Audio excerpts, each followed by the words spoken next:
Hello everyone, welcome to UC Academy. I am Kishore Pawar, your physics teacher. You are watching me at Unales Career Academy, जहां पर physics basic से लेकर advance तक सारे doubts clear होते हैं। जी हाँ बच्चों, आज हम डिस्कस करेंगे 10th SSC physics chapter 3 machine को। बच्चों आपने इस चैप्टर मशीन के बारे में मतलब सिंपल मशीन्स के बारे में ग्रेड 6 में पढ़ा है। वैरायटीज और we can say the different forms of machines आपने डिस्कस किया। उसमें से आपके सिलेबस में था एक सिंपल मशीन का concept. Complex machine and simple machine ऐसे दो टाइप्स के मशीन्स होते हैं। उसमें से आपने सिंपल मशीन ऑलरेडी कवर किया है। कॉम्प्लेक्स मशीन्स हमारे सिलेबस में नहीं है। तो सिंपल मशीन क्या होती है? ऐसी मशीन कि जो एक दो या मैक्सिमम ऑलमोस्ट हम कहेंगे कि 3 पार्ट से बनाई जाएगी। तो ये जो मशीन है उसे हम कहेंगे सिंपल मशीन। जैसे कि एग्जांपल आप देख रहे हो यहाँ पर पुली सिस्टम मैंने रखी है, तो ये पुली सिस्टम जो है ये सिंपल मशीन का एक एग्जांपल हो गया। वैसे ही आपके पास आपने डिस्कस किया होगा शार्पनर है। Sharpener this is also one kind of simple machine. आप सीजर का यूज करते हो, scissor is also one kind of simple machine. Cutter का आप यूज करते हो, cutter is also one kind of simple machine. आपने सीसॉ एंजॉय किया है, तो seesaw is also one kind of simple machine. So these many types of simple machines already we discussed in grade 6, है ना। उन्हीं types को आज हम यहाँ पर थोड़ा सा एडवांस लेवल पर पढ़ेंगे।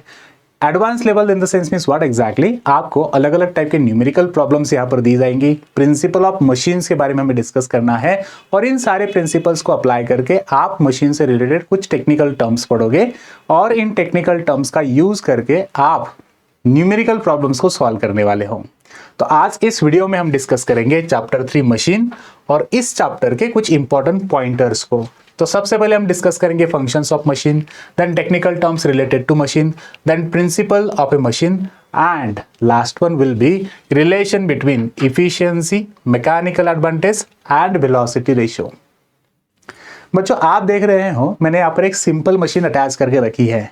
Can you identify this type of machine? Absolutely correct, ये है पुली सिस्टम। आप पुली को यूज क्यों करते हो, है ना? आपने नेल कटर यूज किया है, आप करते हो, so why you are using nail cutter to cut your nails. आप अगर ब्लेड से नेल्स को अगर कट करना चाहोगे तो क्या ये पॉसिबल होगा? ऑफ कोर्स ये पॉसिबल तो है, लेकिन इतना परफेक्शन के साथ कट नहीं होगा। It may hurt you also, है ना। हम कटर का यूज नहीं करेंगे, हम नाइफ का यूज नहीं करेंगे नेल्स को कट करने के लिए। तो हम बेसिकली नेल कटर का ही यूज करते हैं। क्यों? क्योंकि नेल कटर एक ऐसी सिंपल मशीन है जो without any injury, without any hurt आप नेल्स को इजीली कट कर सकते हो। सो बहुत सारे अलग अलग सिंपल मशीन्स हमारे पास हैं। तो किसी पर्टिकुलर टास्क को परफॉर्म करने के लिए आप एक पर्टिकुलर टाइप ऑफ मशीन को ही यूज करते हो। तो आज हम डिस्कस करेंगे मशीन के कुछ इंपॉर्टेंट टर्म्स को। चलते हैं first point, functions of a machine. तो आप किस फंक्शन के लिए कौन सी मशीन को यूज करोगे, मतलब मशीन हमें यूज करनी है तो क्यों यूज करनी है। इन सारे पॉइंट्स को डिस्कस करने से पहले मेरा एक बेसिक और सबसे इंपॉर्टेंट क्वेश्चन है आपसे, सिंपल मशीन क्या है? Can you define simple machine? Absolutely correct बच्चों, आपने सही कहा। सिंपल मशीन क्या होती है? A machine which reduces human effort. हमारे एफर्ट्स को जो कम करती है उसे हम सिंपल मशीन कहेंगे। Also we can say a machine जहां पर हमें फोर्स कम अप्लाई करना पड़े, हम फोर्स कन्वीनियंट पॉइंट पे अप्लाई कर सके और हमारा जो काम है वो कम से कम समय में हम जल्दी कंप्लीट कर सके। ये जो डिवाइस है हमें हेल्प करता है। So machine is simple tool और we can say a instrument through which we can do our work very efficiently, conveniently, very with in less period of time. तो ये होती है सिंपल मशीन। तो सिंपल मशीन्स के examples मैंने already आपको कहा, मैंने ऑलरेडी आपको बहुत सारी सिंपल मशीन्स के एग्जांपल्स बताए। अभी चलते हैं फंक्शंस ऑफ मशीन्स को। तो मशीन के क्या क्या फंक्शंस है, रिकॉल करिए ग्रेड 6 में आपने फंक्शंस ऑफ मशीन को डिस्कस किया था। तो फंक्शंस ऑफ मशीन में सबसे फर्स्ट फंक्शन हमने डिस्कस किया था कि मशीन जो होती है ये फोर्स मल्टीप्लायर होती है। मशीन को हम कहते हैं machine is force multiplier. So what do you mean by force multiplier? Anyone, कोई बताएगा मुझे कि फोर्स मल्टीप्लायर का मतलब क्या होता है? एब्सोल्युटली करेक्ट, फोर्स मल्टीप्लायर मतलब ऐसी कुछ सिस्टम होती है, ऐसी कोई मशीन होती है जहां पर किसी एक पर्टिकुलर लोड को, जैसे कि आप देखो यहाँ पर एक पुलिस सिस्टम मैंने लगा के रखी है, ये लोड है, और इस लोड को लिफ्ट करने के लिए मैं इस साइड से एफर्ट अप्लाई करने वाला हूं, बराबर, यहां से मैं एफर्ट अप्लाई करूंगा। तो जो लोड है इसे लिफ्ट करने के लिए मुझे अगर एफर्ट कम लगाना पड़े, है ना, जैसे कि सपोज ये 200 न्यूटन का अगर है, इस 200 न्यूटन लोड को लिफ्ट करने के लिए अगर मैं 200 से कम एफर्ट लगाऊं तो इस टाइप के मशीन को कहा जाएगा फोर्स मल्टीप्लायर। ऑफकोर्स पुली सिस्टम भी एक फोर्स मल्टीप्लायर हो सकती है, लेकिन इसमें बहुत सारे अलग अलग टाइप के पुलीज होते हैं। जैसे कि ये सिस्टम अगर आप देखोगे तो अभी ये सिंगल फिक्स्ड पुली, इसमें और एक टाइप आप डिस्कस करोगे, आगे आने वाले पार्ट्स में आपको डिस्कस करना है। सेकंड पार्ट है इस चैप्टर का जिसमें स्पेसिफिकली आप सिर्फ पुली के बारे में ही बात करोगे। ये सिंगल फिक्स्ड है, नेक्स्ट पुली आ सकती है वहां पर मूवेबल पुली, नेक्स्ट पुली हो सकती है वहां पर ब्लॉक एंड टैकल वाली, है ना, वो अलग पार्ट हो गया। तो हमें फोर्स मल्टीप्लायर क्या होगा इसका एक सिंपल सा मैं एग्जांपल आपको बता देता हूं। जैसे कि मैंने यहाँ पर एक पुली सिस्टम ले ली, आप देख रहे हो मेरे सामने, मैंने यहाँ पर एक पुली सिस्टम को सस्पेंड करके रखा हुआ है, ऐसे एक व्हील, और ये व्हील जो है इसे हम पुली कहेंगे। मैंने एक रोप इसमें से पास कर दिया कुछ इस तरह से, है ना, एक रोप मैंने इसमें से इस तरह से पास कर दिया, गॉट इट। यहां पर मैंने सस्पेंड करके रखा हुआ है एक लोड, आप देख रहे हो ये लोड मैंने यहाँ पे एक सस्पेंड करके रखा हुआ है, गेटिंग, तो इसे मैंने कहा load, this is called as load. चलो अभी इस लोड को मुझे लिफ्ट करना है, ऊपर खींचना है। जैसे कि आपने वेल में से अगर पानी आपको खींचना है तो आप पुली का यूज करते हो, है ना, पानी हम खींचेंगे वेल में से। तो ये जो लोड है, ये लोड अगर जो मैंने बकेट यहाँ पर लगाई होगी, बकेट कहो, जैसे कि मैं बकेट लगा देता हूँ यहाँ पे, है ना, सिंपली एक्चुअली डायग्राम में तुम्हें इस तरह से हम दिखा सकते हैं कि मैंने क्या किया, यहाँ पे एक बकेट लगा दी लाइक दिस वन, फाइन, और इसे हमने ऐसे टाई करके रखा हुआ है इस रोप से, गॉट इट। ये है लोड, और इसमें जो पानी अभी फिल किया होगा water along with the bucket, इसका कुछ ना कुछ मास होगा, तो हम इसे न्यूटन में लिखेंगे। लेट्स से ये है हमारे पास 100 न्यूटन इतना, फाइन। अभी बच्चों इस 100 न्यूटन लोड को मुझे लिफ्ट करना है, मुझे ऊपर लेके जाना है, इसे खींचना है। तो मैं क्या करूंगा ना, मैं एफर्ट यहां से लगाऊंगा और एफर्ट लगाने से मुझे इसे पुल करना होगा। I am applying now effort here, okay. तो एफर्ट से मैं इसे पुल कर रहा हूं। मुझे आप बताइए इस लोड को, ये जो बकेट है जिसका वेट अभी 100 न्यूटन इतना है, इस बकेट को मुझे ऊपर खींचना है तो कितना लोड लगाना होगा, है ना। इस लोड को अगर मुझे ऊपर खींचना है तो मुझे एफर्ट इस तरह से पुल करना चाहिए। मुझे यहां पर एफर्ट लगा के इस रोप को मैं नीचे पुल करूंगा तो मुझे कितना एफर्ट लगाना पड़ेगा। 100 न्यूटन को ऊपर लिफ्ट करने के लिए कितने न्यूटन ऑफ एफर्ट की रिक्वायर होगी, 100 ओनली और more than that, of course more than that, उससे ज्यादा हमें लगाने पड़ेंगे। तो 100 न्यूटन अगर मैं यहाँ पे लोड है मेरे पास, तो मुझे एफर्ट जो रिक्वायर्ड होता है वो एफर्ट ऑफ कोर्स यहाँ पर मोर देन लोड का ही रिक्वायरमेंट होगा। सो लेट्स से हम यहाँ पर लिख देते हैं अभी 110 न्यूटन, इतना एफर्ट मुझे लगेगा। ऐसा क्यों? There is some sort of, हम कहेंगे कि ऐसे कुछ फ्रिक्शनल फोर्सेस हैं। जैसे कि ये पुली अभी रोटेट होगी, ये पुली जो रोटेट होगी तो इसका कुछ ना कुछ फ्रिक्शन होगा, है ना। तो ये फ्रिक्शन को भी ओवरकम करने के लिए कुछ एडिशनल फोर्स की रिक्वायरमेंट होगी। तो कुछ अमाउंट ऑफ फोर्स, कुछ अमाउंट ऑफ एनर्जी इस फ्रिक्शन को ओवरकम करने के लिए लगने वाली है, ओके। तो हमेशा जब आप किसी भी पर्टिकुलर लोड को लिफ्ट करते हो तो इस लोड को लिफ्ट करने के लिए उस लोड के अलावा एडिशनल कुछ अमाउंट ऑफ आपको एफर्ट लगाने होते हैं, गॉट इट। ऐसे तो बहुत सारे सिस्टम्स ऐसे भी हैं जो कि फोर्स मल्टीप्लायर होते हैं। तो अभी मैंने क्या कहा, लोड है 100 न्यूटन, एफर्ट है 110 न्यूटन, मतलब लोड से एफर्ट हम ज्यादा लगा रहे हैं, तो क्या मैं इसे फोर्स मल्टीप्लायर कहूं? Of course not. हाँ, अगर मुझे ऐसी कोई सिस्टम मिल जाए कि जहां पर मेरे पास लोड है 100 न्यूटन और मुझे एफर्ट लगाना पड़ रहा है, एफर्ट अगर मुझे सिर्फ और सिर्फ यहां पे लगाना पड़े जो कि 50 न्यूटन इतना, हमेशा 50 मतलब 50%, ये ऐसे नहीं हो सकता है कि मैं 100 से कम लगाऊं।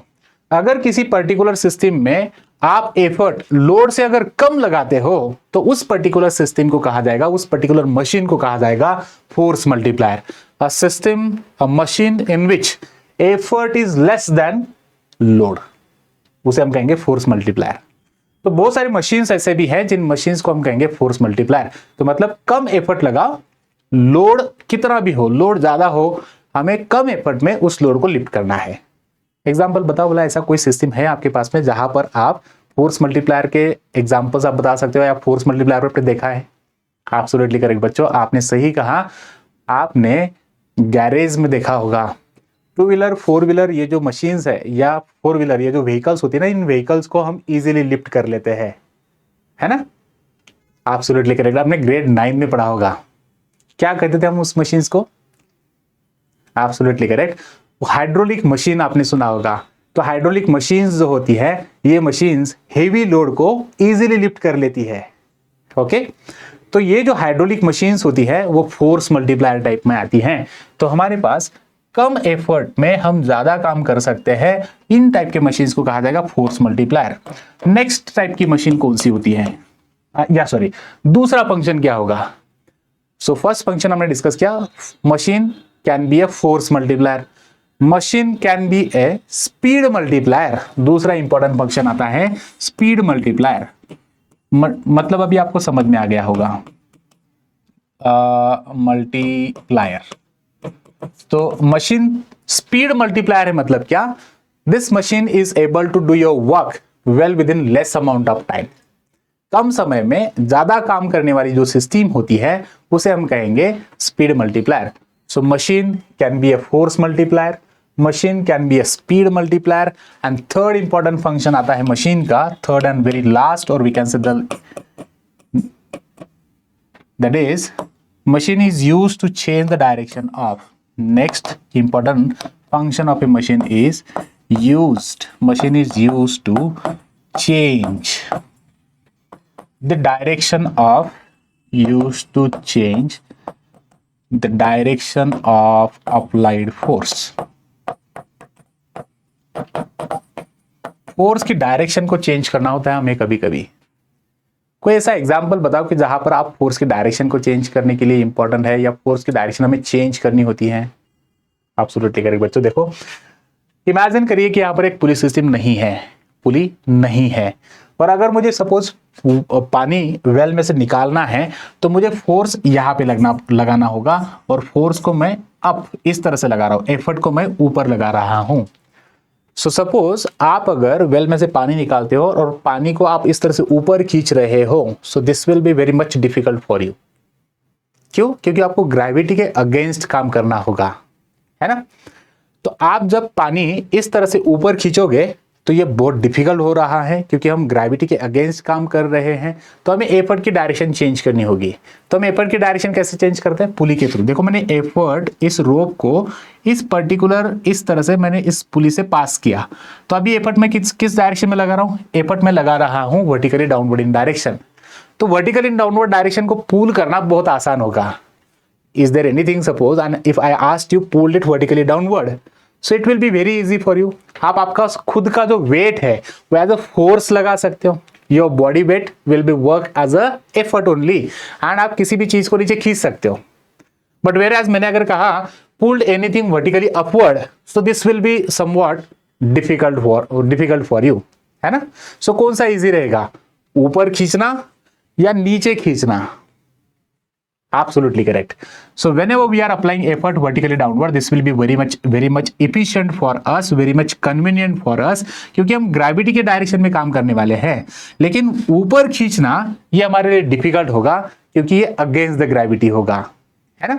तो पुली सिस्टम, ये जो सिस्टम आप देख रहे हो, ये सिस्टम, इसे हम कहेंगे it is used to change the direction of effort, क्योंकि इस लोड को ऊपर खींचने के लिए बहुत ज्यादा एफर्ट की रिक्वायरमेंट है। लेकिन मैं यहां पर इस पुली के थ्रू रोप की डायरेक्शन को चेंज कर रहा हूं, तो फोर्स अभी मैं किधर लगा रहा हूं? नीचे, यू कैन सी, है ना? Got it? So this is what exactly. So somewhere there are some systems are used to change the direction of applied force also. So single fixed pulley system जो होती है, उस पुली system से हम force की direction को change कर सकते हैं। So what we discussed as of now, we discuss the three different types of pulley system, three different functions of a machine. हम पुली को डिस्कस नहीं कर रहे, सॉरी, हम डिस्कस कर रहे हैं functions of a machine. So कौन कौन से फंक्शंस हमने डिस्कस किए? Quickly pause the video and try to recall. Absolutely correct. So the very first important functions of a machine we discussed, that is machine is a force multiplier. Come effort लगाकर हम ज्यादा काम कर सकते हैं. Then second important function we discussed here, that is speed multiplier. Machine is a speed multiplier. Machine speed multiplier का मतलब कम समय में ज्यादा काम कर सकते हैं हम लोग. And third function is to change the direction of effort. तो एफर्ट की डायरेक्शन वर्टिकली डाउनवर्ड होनी चाहिए, तो ये कन्वीनियंट डायरेक्शन होती है ना. तो ये तीन इंपॉर्टेंट फंक्शंस होते हैं मशीन के. तो इन तीन फंक्शंस को याद रखिए बच्चों. इसके ऊपर बहुत सारे क्वेश्चंस आते हैं आपको सेक्शन ए में 2 मार्क्स के लिए. So what is machine? Machine is a device, is a tool, और we can say it is instrument which reduces human effort. There are 3 important functions of a machine. Machine can be a force multiplier, machine can be a speed multiplier, और machine is used to change the direction of effort. ऐसी कोई machine है क्या ये तीनों functions एक ही machine में मिल सकते हैं? Of course not. Simple machine, either simple machine, it can be only a force multiplier or speed multiplier or used to change the direction of applied effort. तीनों मशीन एक ही मशीन में तीनों functions possible नहीं होते हैं. I repeat, एक machine में तीनों फंक्शंस पॉसिबल नहीं होते हैं. तो मशीन एक तो सिर्फ फोर्स मल्टीप्लायर हो सकती है, या तो फिर स्पीड मल्टीप्लायर हो सकती है, या तो फिर उसे हम यूज कर सकते हैं डायरेक्शन ऑफ एफर्ट को चेंज करने के लिए. I hope it is clear to you all now. So these all are functions of a machine. चलते अगले स्लाइड पर. So then we have next point, that is related to technical terms related to a machine. Machine अगर आपको market में से खरीदनी है तो आप कौन सी मशीन को खरीदोगे? तो मशीन को सिलेक्ट करने के लिए मशीन के कुछ अलग अलग टेक्निकल टर्म्स को समझना होता है.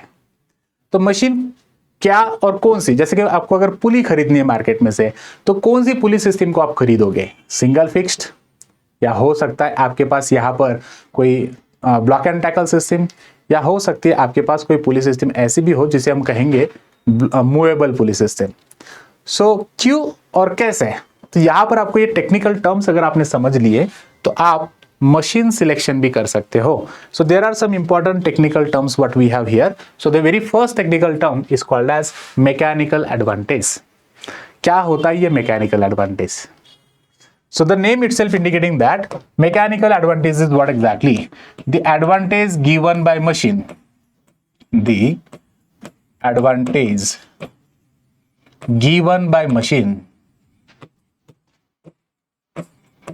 Advantage given by machine is called mechanical advantage. इसे हम mechanical advantage कहेंगे. Advantage given by a machine is mechanical advantage. अच्छा, कौन से advantage ये मशीन देने वाली है हमें?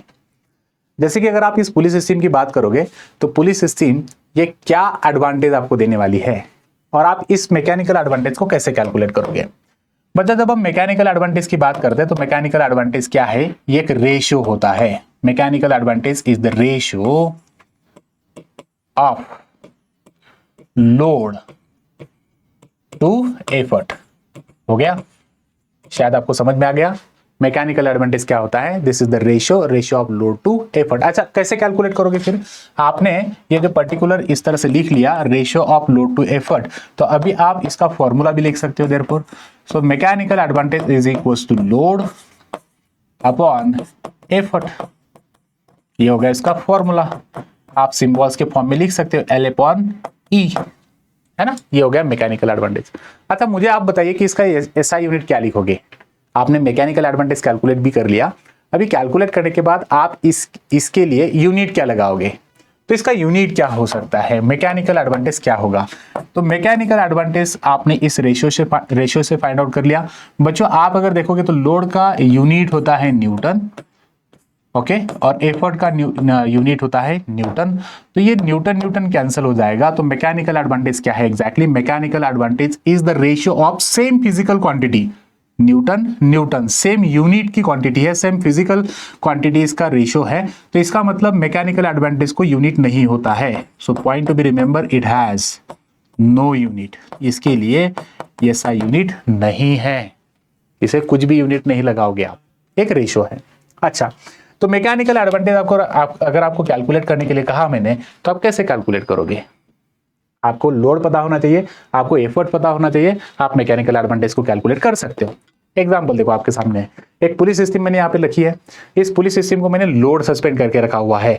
लोड मैं आपको बता देता हूँ, लोड है 50 ग्राम फोर्स, इतना है ना। Let's see in this example now we have a load example.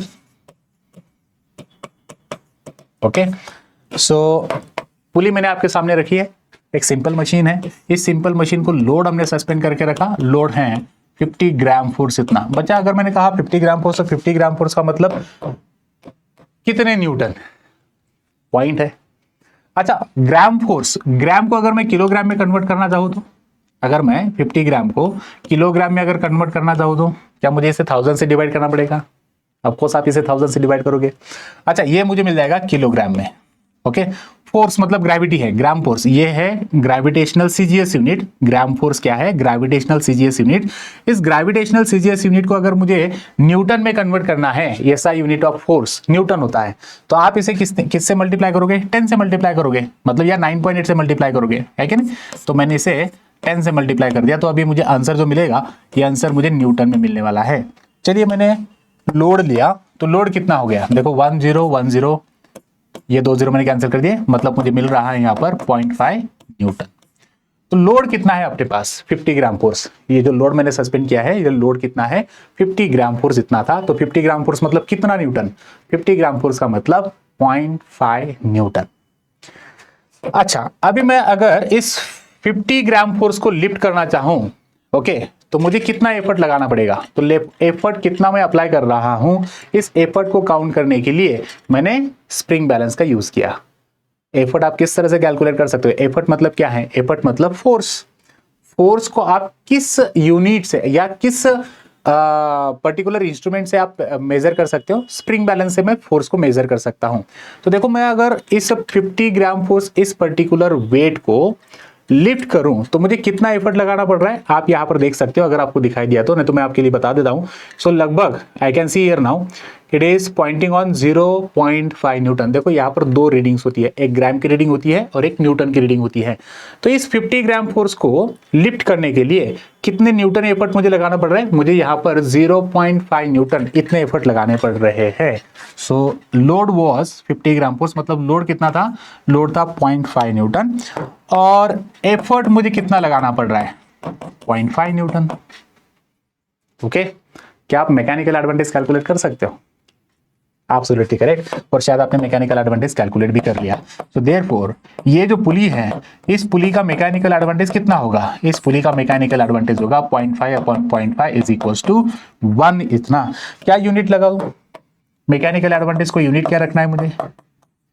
Mechanical advantage मुझे 1 तो मिल गया, तो इसका unit, it has no unit, इसके लिए यूनिट नहीं होगा, है ना। न्यूटन न्यूटन आपने कैंसिल कर दिया होगा, तो मैकेनिकल एडवांटेज 1 मिला। अच्छा सर, हमने मैकेनिकल एडवांटेज को समझा। मैकेनिकल एडवांटेज क्या होता है? मैकेनिकल एडवांटेज होता है the ratio of load to effort. Okay, हमने समझ लिया। मैकेनिकल एडवांटेज को कैलकुलेट करने का फॉर्मूला बताया सर आपने, क्या बताया मैंने? Load upon effort. हाँ सर, वो भी समझ में आ गया। मैकेनिकल एडवांटेज को कैलकुलेट करने का आपने एग्जांपल बताया सर हमें, हमने वो भी समझ लिया। आपने कहा कि लोड लीजिए 0.5 न्यूटन, एफर्ट लीजिए 0.5 न्यूटन, तो आपने बताया उसके अकॉर्डिंग हमने मैकेनिकल एडवांटेज भी कैलकुलेट किया। और जो पुली आपके सामने है, इस पुली का मैकेनिकल एडवांटेज कितना है? 1। इससे क्या? Mechanical advantage of pulley is 1। इसका मतलब क्या? हमने कैलकुलेट तो किया, लेकिन इसका फर्दर यूज क्या होगा? Why we are calculating this mechanical advantage? बच्चों, मैकेनिकल एडवांटेज अगर आप कैलकुलेट करते हो, तो मैकेनिकल एडवांटेज से आपको मशीन का फंक्शन समझ में आता है। अभी मैकेनिकल एडवांटेज आपको कितना मिला है? 1। अगर ये मैकेनिकल एडवांटेज ग्रेटर देन 1 होता या लेस देन 1 होता, तो ये मशीन किस पर्टिकुलर टास्क के लिए आप यूज कर सकते थे? इस मशीन का फंक्शन क्या होगा, ये आप मैकेनिकल एडवांटेज से समझते हो। The main important function, main important purpose of this mechanical advantage is what? आप इस मैकेनिकल एडवांटेज से क्या समझ सकते हो? मैकेनिकल एडवांटेज से हम इस मशीन का यूज क्या होगा, इसका फंक्शन क्या है, वो समझते हो। देखो क्या होगा। So right now if mechanical advantage is equal to 1, हमें मैकेनिकल एडवांटेज कितना मिला? इक्वल टू 1 मिला। तो जब मैकेनिकल एडवांटेज इक्वल टू 1 होता है, तब ये मशीन का यूज होगा to change the direction of effort. 3 functions आपने देखे। 3 फंक्शंस में से अगर किसी पर्टिकुलर मशीन का मैकेनिकल एडवांटेज आपने कैलकुलेट किया और मैकेनिकल एडवांटेज अगर 1 मिला तो मशीन का फंक्शन क्या होता है? If the mechanical advantage is equal to 1 then machine is used to change the direction of effort. आ गया समझ में आपको? अच्छा, फिर सर अगर मैकेनिकल एडवांटेज इज ऐसे होता तो, लेस देन 1 होता तो, अगर सपोज आपने कैलकुलेशन किया और कैलकुलेशन में अगर मैकेनिकल एडवांटेज 0.5 मिला होगा, मतलब लेस देन 1 मिला होगा, तो लेस देन 1 अगर है मैकेनिकल एडवांटेज तो हम क्या कहें? अगर किसी मशीन का मैकेनिकल एडवांटेज आपको लेस देन 1 मिला, अ machine if has mechanical advantage less than 1, तो जब आपको मैकेनिकल एडवांटेज लेस देन 1 मिलता है तो इस मशीन का जो फंक्शन होता है इसे हम कहेंगे it is used as speed multiplier.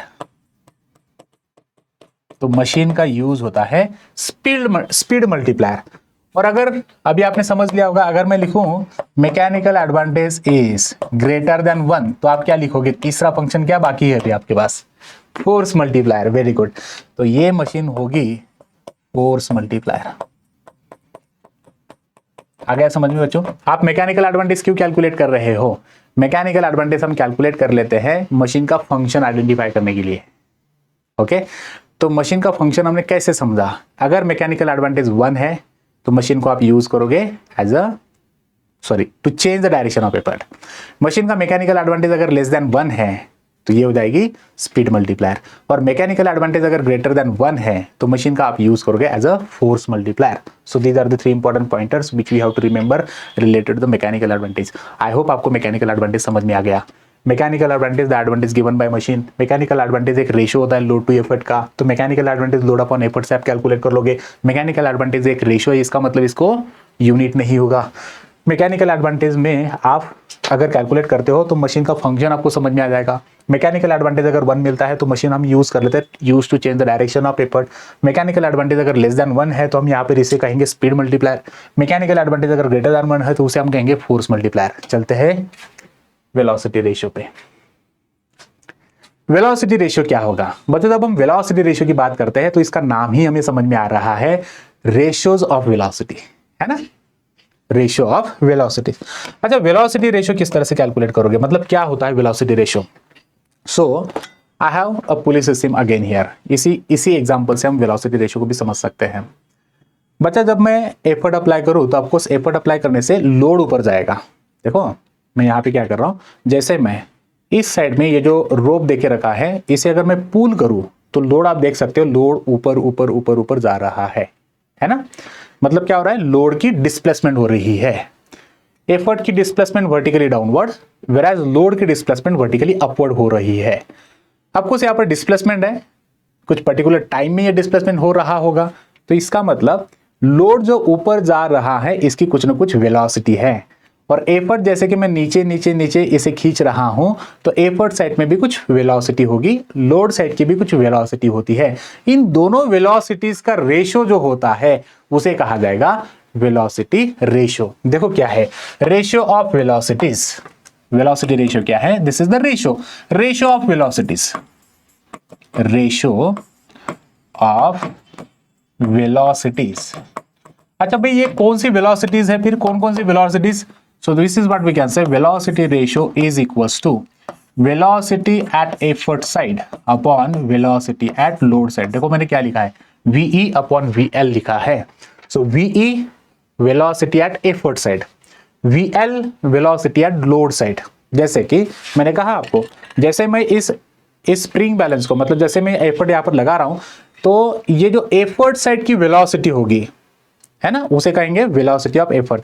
और जैसे कि लोड ऊपर जा रहा है सो लोड की वेलोसिटी, ओके, एफर्ट साइड की वेलोसिटी को वेलोसिटी एट एफर्ट साइड, और लोड साइड की जो वेलोसिटी होगी उसे कहेंगे वेलोसिटी ऑफ लोड साइड। सो ये जो वेलोसिटीज का रेशियो होगा, इसी वेलोसिटी रेशियो को हम कहेंगे वेलोसिटी रेशियो। ओके, अच्छा, अभी अगर मुझे वेलोसिटी एट एफर्ट कैलकुलेट करनी तो क्या क्या होगा? वेलोसिटी ऑफ एफर्ट अगर आपको कैलकुलेट करना है, वेलोसिटी ऑफ लोड साइड अगर आपको कैलकुलेट करनी है तो क्या होगा? वेलोसिटी का फॉर्मूला सबको पता है। वेलोसिटी का फॉर्मूला क्या होता है? Displacement upon time. तो वेलोसिटी एट एफर्ट साइड, तो वेलोसिटी ऑफ एफर्ट साइड के लिए डिस्प्लेसमेंट की वेलोसिटी मतलब एफर्ट साइड की डिस्प्लेसमेंट अपॉन एफर्ट साइड का टाइम, है ना? Displacement at load side upon time.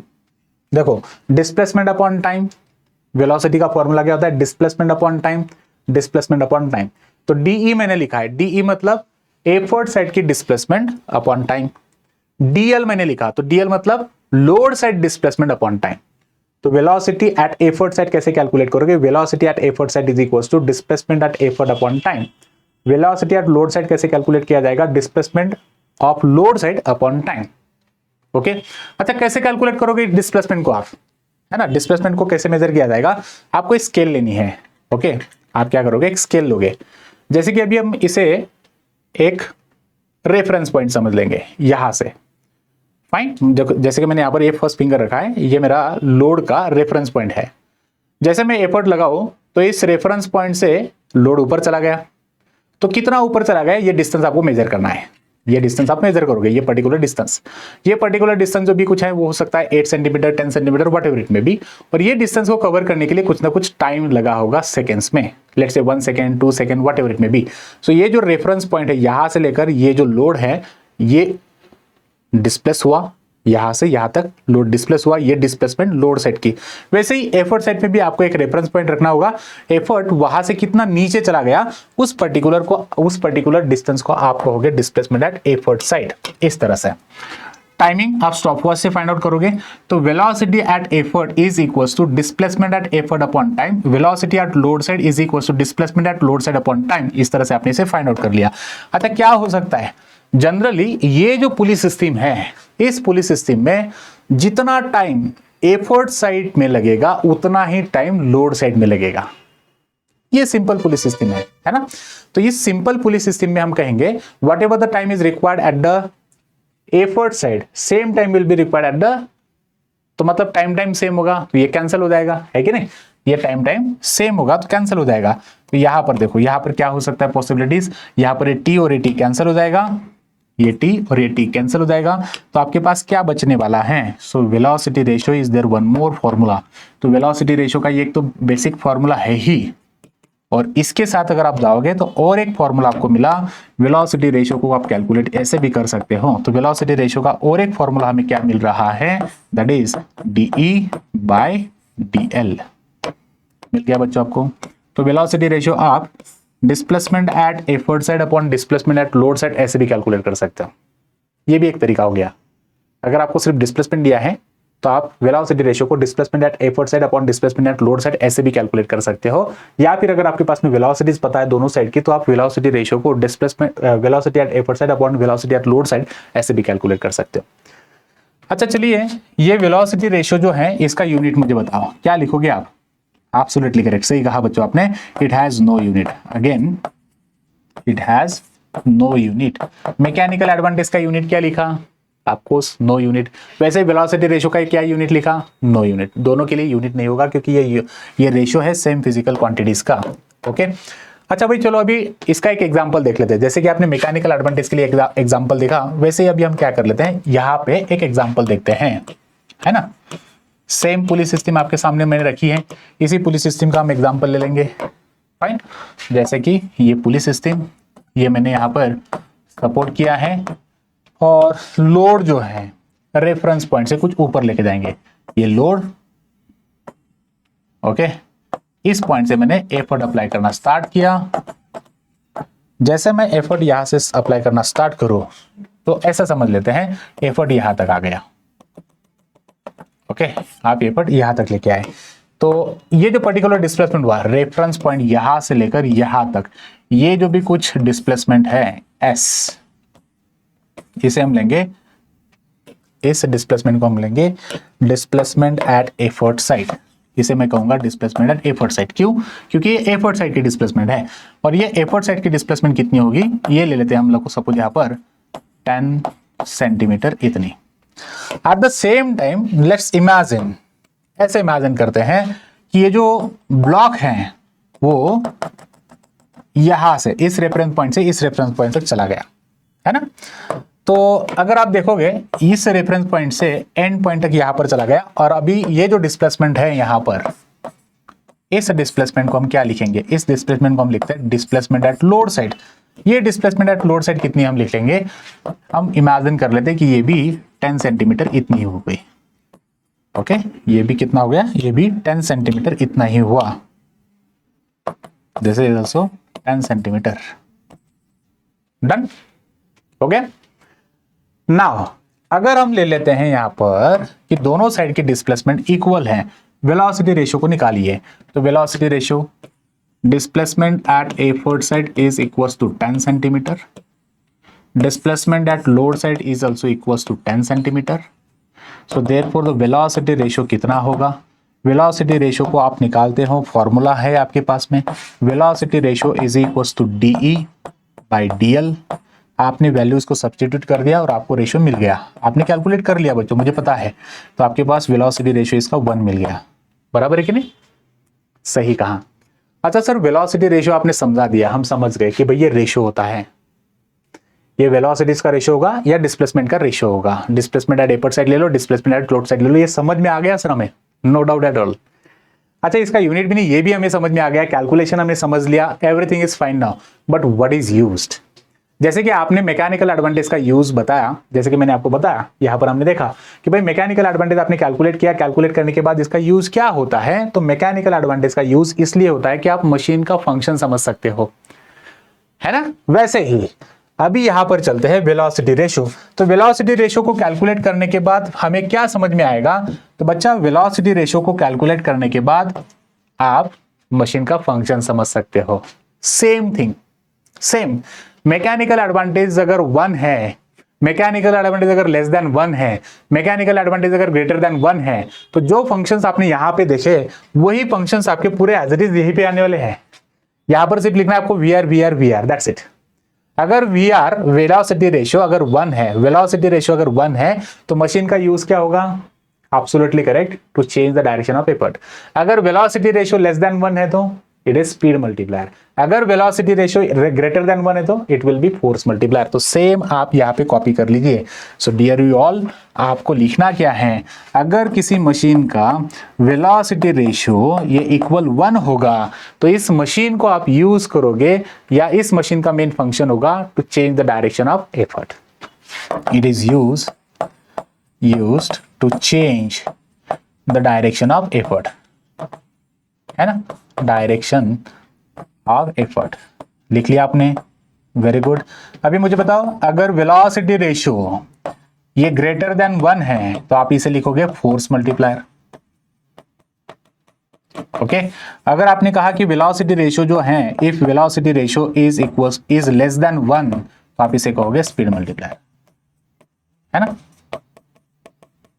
Very good you all, आपने कॉपी कर लिया, आपने समझ लिया। आई होप आपको मैकेनिकल एडवांटेज और वेलोसिटी रेशियो समझ में आ गया। Is that clear to you all? चलते हैं अगले पॉइंट पर। Now we have the next point and it is very important, that is work output. क्या है ये वर्क आउटपुट, है ना। Work done on load, work done on load. Load कौन है, ये है load. Who is doing work on load, machine is doing work on a load. So work done by machine on a load is called as work output। देखो क्या है, क्या आप किस तरह से इसे डिस्कस कर सकते हो, किस तरह से आप इसे डिफाइन कर सकते हो। इसे डिफाइन किया जाएगा बहुत सिंपल तरीके से। वर्क आउटपुट क्या होता है, work done by machine, work done by machine on load. Work output is what exactly, work done by machine, work done by machine किसके ऊपर, on load. So work done by machine on load, work done bye, just a minute, okay, so work done by machine on a load, इसे मैं कहूंगा work output. अच्छा बच्चों, अगर आप इस डेफिनेशन को, अगर आप इस स्टेटमेंट को अच्छे से समझ लेते हो तो मैथमेटिकल फॉर्मूला आप लिख सकते हो। कौन काम कर रहा है, मशीन काम कर रही है। किसके ऊपर काम कर रही है? लोड के ऊपर काम कर रही है। मशीन का काम क्या है? मशीन इस लोड को ऊपर लेके जा रही है या इसे नीचे लेके आने वाली है। So who is doing work here? Machine is doing work on a load. Output side में ना, आउटपुट कौन है? आउटपुट मतलब लोड के साइड, इनपुट मतलब एफर्ट के साइड होता है, इसे याद रखो। आउटपुट मतलब लोड साइड, इनपुट मतलब effort side. So who is doing work here? Machine is doing work on what? On a load. So work done by machine on a load, अगर मुझे इसे निकालना है, so work done by machine, work का formula हमने पढ़ा था। क्या होता है बच्चों वर्क डन का फॉर्मूला? बताओ, आपने सेकेंड चैप्टर में पढ़ा। वर्क डन क्या होता है? Work done is equal to force into displacement, है ना? आपने वर्क डन पढ़ा था, फोर्स इनटू डिस्प्लेसमेंट, ऐसे हो गया। अच्छा, तो यहां पर क्या होगा? फोर्स क्या होगा? ये जो लोड है, लोड और लोड्स का displacement, displacement of load. Okay, तो वर्क डन या वर्क, हो जस्ट मिनट, आप इसे थोड़ा सा क्लियर कर लीजिए। एक्चुअली वर्क इनपुट लिखा है मैंने यहाँ पर, ये वर्क इनपुट रखा है। तो अभी आउटपुट हम डिस्कस कर रहे हैं, तो इसको आउटपुट लिख देते बच्चों, नॉट एन इश्यू। सिर्फ आप इसे वर्क इनपुट की जगह पे वर्क आउटपुट कर दो। तो वर्क आउटपुट है ये, work done by machine on a load. बाकी सब सेम, सिर्फ इनपुट की जगह पे यहाँ पर आउटपुट करिए आप, ये इनपुट नहीं है, वर्क आउटपुट की हम बात कर रहे हैं। तो वर्क आउटपुट क्या है? Work done by machine on a load. Work done हमने कैलकुलेट किया था फोर्स इनटू डिस्प्लेसमेंट के थ्रू। तो यहाँ पर फोर्स क्या है? फोर्स मतलब लोड, है ना? ये load into displacement of, displacement at load side. तो ये मिल जाएगा आपको वर्क डन, वर्क आउटपुट। इसे हम लिखेंगे work output. So how to calculate work output? Work output आप कैसे कैलकुलेट करोगे? Load into displacement of load. आप जल्दी से कैलकुलेट करिए, मैं आपको एक एग्जांपल बता रहा हूं, है ना? एग्जांपल देखो, हो गया? रेडी हो आप लोग? रेडी? बताओ आपको। Here I have a load of 50 gram force. Load is equals to 50 gram force. Okay, इसे न्यूटन में कन्वर्ट करना है आपको सबको। इसे आप मुझे न्यूटन में बताओगे, है ना? और ये जो लोड है, इसे आपने डिस्प्लेस किया, कितना डिस्प्लेस किया? इसे आपने डिस्प्लेस किया है 10 सेंटीमीटर इतना। अफकोर्स इसे आपको, इस डिस्प्लेसमेंट को आपको मीटर में बताना है। और फाइंड वर्क आउटपुट। कौन बताएगा मुझे वर्क आउटपुट? हो गया सॉल्व? एब्सोल्युटली करेक्ट बच्चों, सही कहा। अभी हमने प्रीवियस क्वेश्चन में डिस्कस किया था 50 ग्राम फोर्स का मतलब कितना होता है। 50 ग्राम फोर्स मतलब होता है 0.5 न्यूटन इतना, अगर हम ग्रेविटी को 10 लेंगे तो है ना? नहीं तो सर बोलोगे आप तो 0.5 को 0.5 कैसे कर लिया आपने। याद रखिए, अगर आप ग्रेविटी अगर 10 लेते हो तो ये 50 ग्राम फोर्स मतलब 0.5 न्यूटन हो गया। चलिए, 10 सेंटीमीटर को मीटर में कन्वर्ट करना है आपको, तो 10/100 मतलब 1/10। वर्क आउटपुट का फॉर्मूला मैंने बताया, वर्क आउटपुट मतलब क्या होता है? Load into displacement. अच्छा, कितना है लोड? लोड है यहाँ पर 0.5, डिस्प्लेसमेंट कितना है? 1/10। अच्छा, ये 1/10 का मतलब क्या हो जाएगा, है ना? इस तरह से आपने कर लिया। तो 0.5 अपॉन 1/10, इसे अगर आप कर लोगे तो इसका आंसर आपको मिल गया होगा। जस्ट मिनट, मैं थोड़ा सा स्पीड कम कर देता हूं इसका, तो ये मुझे मिल जाएगा। Okay, so absolutely correct. ये आपने कहा 0.05 वर्क डन है बच्चों, जूल। सही कहा। नाउ वर्क इनपुट इसी तरह से समझोगे, वर्क आउटपुट था। वर्क इनपुट और वर्क आउटपुट ऐसे दो पॉइंट्स होते हैं, है ना? वर्क आउटपुट हमने कंप्लीट कर लिया, अभी वर्क इनपुट बच्चा। मुझे लगता है कि वर्क इनपुट आपको समझाने की कुछ जरूरत नहीं, आप खुद लिख सकते हो। हमने वर्क आउटपुट में क्या लिखा था? देखो, वर्क आउटपुट में हमने लिखा था work done by machine on a load. तो आप यहां पे क्या लिखोगे अभी? Work done by effort, work done by effort on machine, है ना? Work done by effort on machine. हो गया? क्या है ये? Work done by effort on machine is work input. अच्छा, वर्क इनपुट के बाद हमने आपको इसका फॉर्मूला लिखना है, तो work input is equals to applied effort into displacement at effort side. हो गया? डिस्प्लेसमेंट एट एफर्ट साइड ऐसे लिखा था हमने आउटपुट के केस में, फॉर्मूला लिखा था, फिर मैंने एग्जांपल बता दिया था। एग्जांपल वैसे ही आप इसको सॉल्व कर सकते हो, एफर्ट कितना लगाया और एफर्ट का डिस्प्लेसमेंट कितना हुआ। ये है वर्क इनपुट के बारे में, that's it. Work input work output शायद आपको समझ में आ गया। चलते हैं अगले पॉइंट पर। बच्चों, अगर कभी भी कहीं पर भी आपको डाउट आ रहा है तो please comment me so that I can give you the better solution, better clarification हो सकता है, एक्सप्लेनेशन हो सकता है, आप कमेंट करते रहिए। एफिशिएंसी पे चलते हैं। The very important term of a simple machine is called as efficiency. सिर्फ सिंपल मशीन से रिलेटेड नहीं होती है, ये किसी भी मशीन को एप्लीकेबल हो सकता है, कॉम्प्लेक्स हो सिंपल हो। तो ये जो है एफिशिएंसी टर्म, एफिशिएंसी क्या होती है? So again efficiency is what exactly? This is the ratio of output to input. Okay, क्या है ये? efficiency is the ratio of output to input. और ये जो efficiency होती है, ये efficiency हमें परसेंटेज में बतानी होती है, तो इसीलिए मैं इसे 100 से मल्टीप्लाई करूंगा। आउटपुट अपॉन इनपुट, ये जो रेशियो मिलेगा, ये जो भी कुछ हमें आउटपुट मिलेगा कैलकुलेशन करने के बाद, आउटपुट अपॉन इनपुट जो भी कुछ मिलेगा, इसे हम 100 से मल्टीप्लाई कर देंगे, मतलब हमें आंसर परसेंटेज में मिलने वाला है। ओके, तो ये परसेंटेज में मिलेगा। तो कभी कभी हम कहते हैं ना कि मशीन इज 80% इफिशिएंट, मतलब क्या? मैंने अगर कहा कि अभी ये जो मेरे पास पुलिस सिस्टम है, ये पुलिस सिस्टम सिर्फ 80% इफिशिएंट है, तो एफिशिएंसी 80% इसका मतलब क्या? क्या बताओगे आप? एफिशिएंसी 80%? Absolutely correct.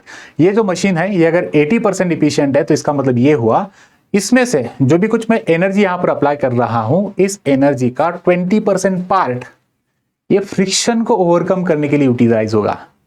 आपने देखा होगा, आपको पता होगा कि कभी कभी जब आप किसी मूवेबल पार्ट्स को देखते हो, तो मूवेबल पार्ट्स जो होते हैं वो फ्रिक्शन के कारण हीट होते हैं। मतलब क्या होगा कि कुछ अमाउंट ऑफ एनर्जी हीट के फॉर्म में लॉस हो रही है, कुछ अमाउंट ऑफ एनर्जी ये हीट में कन्वर्ट हो रही है।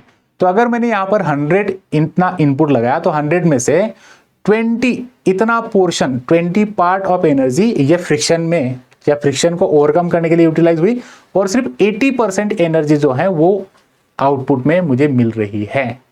तो अगर आप कहोगे कि मशीन 80% इफिशिएंट है, तो 80% इफिशिएंसी का मतलब यही होता है कि 100% में से 20% ये फ्रिक्शन में ओवरकम करने के लिए एनर्जी लगेगी, और रिमेनिंग 80% ये सिर्फ आउटपुट के लिए लगने वाली है। ओके, तो इफिशिएंसी है मेरे पास यहाँ पर output upon input into percentage में, इस तरह से आगे आपको समझ में, इस तरह से मैं एफिशिएंसी को कैलकुलेट कर सकता हूं। अगर मैंने कहा बच्चों कि एक मशीन है मेरे पास और मशीन सिर्फ 70% इफिशिएंट है, तो इसका मीनिंग मुझे बताओ। मशीन इज 70% इफिशिएंट, इसका मतलब? Very good. तो 70% इफिशिएंट इसका मतलब है मैंने यहां पर जो एनर्जी अप्लाई की थी, मतलब इनपुट में एनर्जी मैंने जो इनपुट में मैंने लगाई थी, ये थी मेरे 100%। ओके, जो भी कुछ मैंने एनर्जी लगाई होगी इनपुट के लिए मैंने 100% लगाई थी, लेकिन मुझे आउटपुट कितना मिल रहा है? मुझे आउटपुट जो मिला, ये आउटपुट ये सिर्फ मुझे मिल रहा है 75%।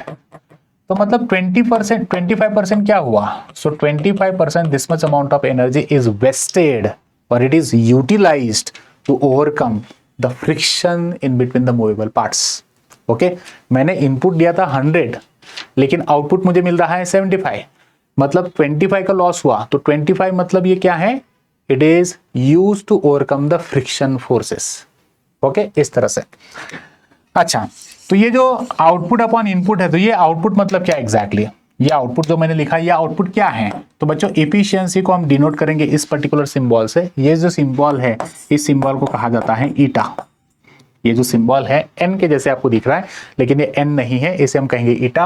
Efficiency is denoted by eta symbol. Okay, output मुझे लिखना है, तो आउटपुट मतलब क्या है? आउटपुट मतलब वर्क आउटपुट, है ना? अभी हमने टर्म पढ़े थे, वर्क आउटपुट और वर्क इनपुट। और इनपुट मतलब क्या? Work input. ओके, ऐसे समझना है। अच्छा, ये जो वर्क आउटपुट मैंने लिखा, तो वर्क आउटपुट मतलब क्या होगा, load into displacement of load upon effort into displacement at effort side. इस तरह से हमने कैलकुलेट किया था। देखो, मैंने वर्क आउटपुट को आपको कैलकुलेट करना समझाया, वर्क इनपुट को मैंने समझाया। वर्क इनपुट क्या होता है, एफर्ट इनटू डिस्प्लेसमेंट। वैसे ही तो यहाँ पर वर्क आउटपुट क्या होगा, load into displacement of load. Work input क्या होगा, effort into displacement of effort. तो इफिशियंसी का फॉर्मूला क्या होता है, output upon input into percentage में, या इफिशियंसी को आप ऐसे लिख सकते हो, work output upon work input. Work output मतलब होता है load into displacement into load, और वर्क इनपुट मतलब होगा effort into displacement of effort. Work output load into displacement at load, work input effort into displacement at effort side. That's it. चलते हैं, और आपको इसे आप मल्टीप्लाई करना नहीं भूलोगे 100 से, क्योंकि ये परसेंटेज में आपको निकालना है। परसेंटेज आप बताओगे, यूनिट की बात करते हैं। एफिशिएंसी के लिए क्या यूनिट लगाओगे, आपको देयर इज नो यूनिट। ये आंसर जूल में मिलेगा, ये भी आंसर जूल में मिलेगा, तो energy upon energy, joule upon joule cancel हो जाएगा। तो efficiency has no unit, it has no unit. इसका यूनिट है क्या, कुछ नहीं। So it has no unit. ऐसे आई होप बच्चों आपको एफिशिएंसी समझ में आ गई। चलते हैं एक एग्जांपल के साथ। एग्जांपल जब तक नहीं करोगे तब तक आपको ये क्लैरिफिकेशन नहीं होगा। पुली का एग्जांपल ले लेता हूँ। ओके, मैं यहाँ पे एफर्ट लगा रहा हूँ, इस साइड में मैंने कुछ ना कुछ एफर्ट लगाना पड़ेगा। ओके, तो मैं आपको कुछ वैल्यूज डायरेक्टली दे देता हूँ, आप इन वैल्यूज को सब्स्टिट्यूट करिए फॉर्मूलेज के अंदर और मुझे बताइए कि आपको किस तरह से आंसर मिल गया। चलते हैं एग्जाम्पल। ओके, इफिशियंसी का एग्जाम्पल। लेट्स से लोड है 50 न्यूटन और लोड का डिस्प्लेसमेंट हो रहा है, displacement at load side is equal to 2.5 metre इतना। ओके, आपने एफर्ट लगाया इस लोड को लिफ्ट करने के लिए। एफर्ट जो आपने लगाया ये लगभग 70 न्यूटन इतना, और डिस्प्लेसमेंट ऑफ एफर्ट साइड की अगर हम बात करेंगे तो डिस्प्लेसमेंट ऑफ एफर्ट साइड जो भी कुछ है ये 2 मीटर इतना डिस्प्लेसमेंट हुआ है ना। चलते फिर इसका इफिशियंसी हम निकाल लेते हैं। तो इसकी इफिशियंसी कितनी होगी, तो ऑफकोर्स आपको इसकी इफिशियंसी फाइंड आउट करने के लिए आपने फॉर्मूला यूज कर लिया। कौन सा फॉर्मूला बच्चों, है ना, इफिशियंसी का फॉर्मूला। क्या होता है इफिशियंसी का formula, efficiency eta is equal to output upon input. Output कितना है, आउटपुट को हमें सॉल्व करना होगा, तो आउटपुट को हम इस तरह से सॉल्व कर सकते हैं 50 इंटू 2.5, और इनपुट को हम लिखेंगे यहाँ पर 70 इंटू 2 इंटू 100 हमें लेना होगा। 100 क्यों लेना है बच्चों, क्योंकि ये परसेंटेज में आएगा। चलो बाद में हम इसको परसेंटेज में लिख लेंगे, है ना। ये जो है ये मैं परसेंटेज को बाद में लिख लूंगा। चलिए फिर मुझे बताओ जल्दी से, अगर मैं 50 को 2.5 से मल्टीप्लाई कर दूं तो 50 को 2.5 से मल्टीप्लाई करने से मुझे मिलने वाला है एफर्ट 125 इतना। ओके, ये हो गया 125 अपॉन। नाउ अभी मेरे पास मैंने जो एफर्ट अप्लाई किया है वो एफर्ट है 70, और इस 70 को मैं यहाँ पर डिस्प्लेसमेंट कर रहा हूँ, तो ये हो जाएगा 140। आप अगर इस 125 को अगर मैं डिवाइड कर दूं यहाँ पर 140 से, तो मुझे 0.89 इतना आंसर मिला, 0.89। तो 0.89 परसेंटेज में निकालना है, तो 89% इतनी ही ये इफिशिएंट है। तो अगर मैं कहूं कि ये जो मशीन है मेरे पास, ये मशीन 89% इफिशिएंट है, what do you mean by this statement? If machine is 89% efficient only, तो इसका मीनिंग क्या हुआ? आपको आप बताओगे कि 89% इफिशिएंट है, इसका मतलब यही हो रहा है कि इसमें आपने जितनी भी एनर्जी अप्लाई की थी उसमें से सिर्फ 89% इतना ही आउटपुट है, बाकी की एनर्जी जो है वो फ्रिक्शन को ओवरकम करने के लिए लग रही है। ओके, चलते हैं। ये था इफिशियंसी का पॉइंट। अगले पॉइंट पे चलते हैं। प्रिंसिपल ऑफ मशीन को डिस्कस करना है हमें। तो प्रिंसिपल ऑफ मशीन को डिस्कस करने से पहले आपको मशीन के टाइप्स पता होने चाहिए। अभी हमने मशीन के टाइप्स जो मैंने आपको पहले स्टार्टिंग में जो बताया वो कुछ अलग कंसेप्ट था। अभी मैं जो प्रिंसिपल को समझने के लिए जो टाइप बताने वाला हूं, ये है इंपॉर्टेंट पॉइंट। इसमें सबसे पहले मशीन को आप कहते हो, जैसे कि मैंने आइडियल मशीन कहा है ना, तो कौन मुझे बताएगा कि आइडियल मशीन का मतलब? एब्सोल्युटली करेक्ट बच्चों। आइडियल मशीन मतलब ऐसी मशीन होती है कि जिसे हम कहेंगे कि imaginary machine, which is not exist at all, वो है ही नहीं, वो सिर्फ इमेजिन वाली मशीन होगी, इमेजिनरी मशीन होगी। मतलब ऐसा क्या? जैसे कि मैं अगर कहूं कि मैं अगर किसी मशीन को अगर एफर्ट लगा रहा हूं कि जितनी एनर्जी मैं लगाऊं उतना ही मुझे आउटपुट मिलने वाला है, तो इसका मतलब जितना मैंने एनर्जी लगाया, जैसे कि हम चलते हैं लास्ट स्लाइड पर, मैं अगर यहां पर वर्क आउटपुट अगर मुझे मिल रहा है 100%, वर्क इनपुट मैंने 100 लगाया था, आउटपुट भी मुझे अगर 100% मिला, तो इसका मतलब मशीन की इफिशियंसी कितनी होगी? 100%। ऐसी कोई मशीन होगी कि जहां पर मशीन में फ्रिक्शन ही नहीं होगा? तो यहां पर हमें मशीन की इफिशियंसी 100% अभी तक क्यों नहीं मिल रही है? और कोई मशीन आपको 100% इफिशियंसी देगा क्या? नहीं देगा। क्यों? क्योंकि हर एक मशीन में कुछ ना कुछ फ्रिक्शन होने वाला है, और फ्रिक्शन को ओवरकम करने के लिए कुछ अमाउंट ऑफ एनर्जी लॉस होगी। तो आपको 100% आउटपुट कभी भी नहीं मिलेगा। तो अगर मुझे आउटपुट 100% नहीं मिलेगा, तो आप यहां पर इफिशियंसी के बारे में भी कहोगे कि इफिशियंसी कभी भी आपकी 100% नहीं होगी। So there is no machine which will give you 100% efficiency. Real time में ऐसी कोई मशीन नहीं है कि जो 100% इफिशियंसी आपको दे सकती है। There is some sort of, or we can say some part of energy is always wasting, always it is converted in the form of heat energy. Friction के कारण कुछ ना कुछ अमाउंट ऑफ एनर्जी का loss होता ही है। तो इसका मतलब नो मशीन इज 100% इफिशियंट। हमेशा इफिशियंसी आपको 100% से कम मिलती है। लेकिन हम ये यहां पर ऐसी मशीन को डिस्कस कर रहे हैं कि जो मशीन आपको 100% इफिशियंसी दे। तो रियल टाइम में तो ऐसी मशीन है क्या? नहीं।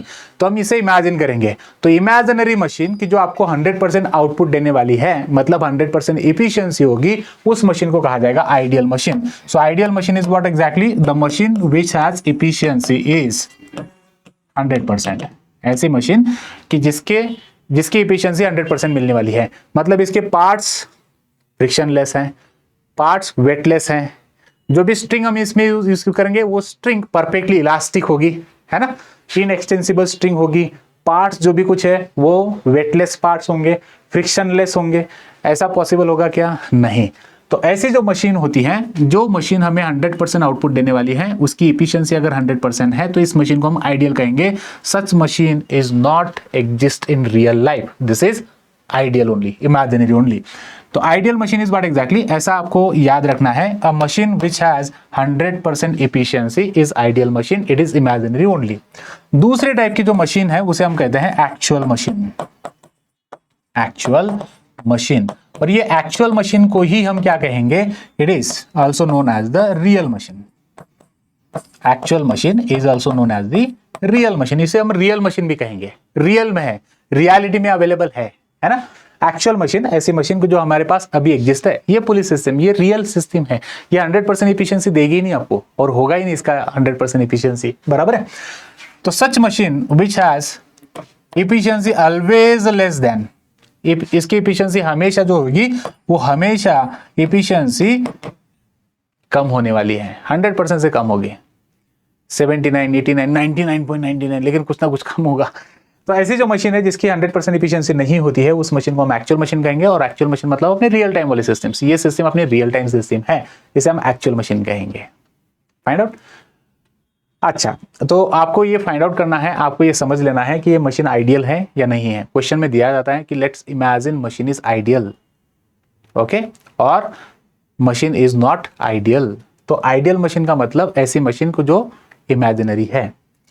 तो प्रिंसिपल ऑफ मशीन को समझना है आपको। तो प्रिंसिपल ऑफ मशीन क्या कहता है? प्रिंसिपल ऑफ मशीन यही कहता है, और ये आइडियल मशीन के बेस पर होगा। ये जो प्रिंसिपल ऑफ मशीन है ये आइडियल बेस पर होता है। Output is always equal to input. ये कौन से बेस पर है? ये प्रिंसिपल जो है वो इमेजिनरी मशीन के बेस पर है। Output is always equal to input. This is applicable only for the ideal machine. Real machine में आप अप्लाई करो, लेकिन रियल मशीन में ये नहीं होता है। Output is equal to input. तो आउटपुट मतलब क्या होगा यहाँ पर, जैसे कि मैंने आपको बताया था पहले ही, आउटपुट मतलब हम ले लेंगे वर्क आउटपुट, इनपुट मतलब हम ले लेंगे work input. So this is what we have the principle of machine. So principle of machine always says that, always states that output is always equal to the input. चलते हैं now next पर। तो इसे हम कैसे solve करेंगे, इसे मैं ऐसे भी लिख सकता हूं, आउटपुट क्या था, load into displacement at load side is equals to, input क्या था, effort into displacement at effort side. ऐसे भी मैं लिख सकता हूं, क्योंकि आउटपुट क्या था, load into displacement at load side, input क्या था, effort into displacement at effort side. ऐसे भी आप इसे लिख सकते हो। ओके चलेंगे, और आप इसे शफलिंग करोगे तो और भी इसमें बहुत कुछ मिलने वाला है, लेकिन मैं इसे अभी यहां पर नहीं, इस स्लाइड में बताने की कोशिश कर रहा हूं। यहां पर हम देखेंगे अभी। Now the very last point or last slide of this video. Now we are going to discuss the relation in between efficiency, mechanical advantage and velocity ratio. आपने तीनों पॉइंट को समझ लिया, efficiency आपको समझ में आ गई, velocity ratio आपको समझ में आ गया, mechanical advantage आपको समझ में आ गया। चलो जल्दी जल्दी बताओ, ये सिंबल किसका है बच्चों, ये जो सिंबल में लिख रहा हूँ ये एब्सोल्युटली करेक्ट, ये efficiency है, ये mechanical advantage है, और ये वेलोसिटी रेशियो है ना। तो इन तीनों में क्या रिलेशन है ये आपको लिखना है, और आपका आज का लेक्चर खत्म हो जाएगा। तो मैकेनिकल, जब मैं इफिशिएंसी की बात करूं तो इफिशिएंसी हमने क्या देखा, इफिशिएंसी हमने समझा आउटपुट अपॉन इनपुट, और इसे परसेंटेज में लिखा जाएगा, है ना। मैकेनिकल एडवांटेज हमने क्या लिखा, load upon effort. Velocity ratio हमने क्या समझा, वेलोसिटी रेशियो को हमने समझा था ये displacement at effort side upon displacement at load side. ऐसे ये तीनों फॉर्मूले आपको पता है बच्चों, इन तीनों में रिलेशन हमें देखना है ना, तीनों में रिलेशन हमें समझना है कि ये तीनों किस तरह से रिलेटेड है। चलते हैं एफिशिएंसी से स्टार्ट करेंगे। एफिशिएंसी हमने देखा output upon input. Okay, output को हम लिखेंगे, आउटपुट हमने कैसे लिखा बच्चा, आउटपुट हमने लिखा load into displacement at load side, या इनपुट हमने लिखा effort into displacement at effort side. Okay चलते हैं, अभी मैं इसे कुछ ऐसे लिख सकता हूँ कि देखो load into effort, load upon effort into DL by D.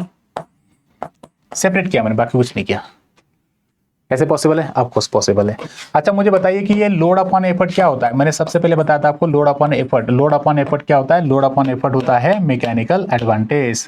याद आ रहा है, वेरी गुड, है ना। और ये हो गया DE by DL, sorry DL by DE.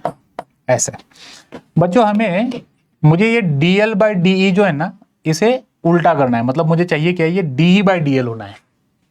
Now it is what exactly by default ये क्या आ रहा है, डीएल बाय डीई है।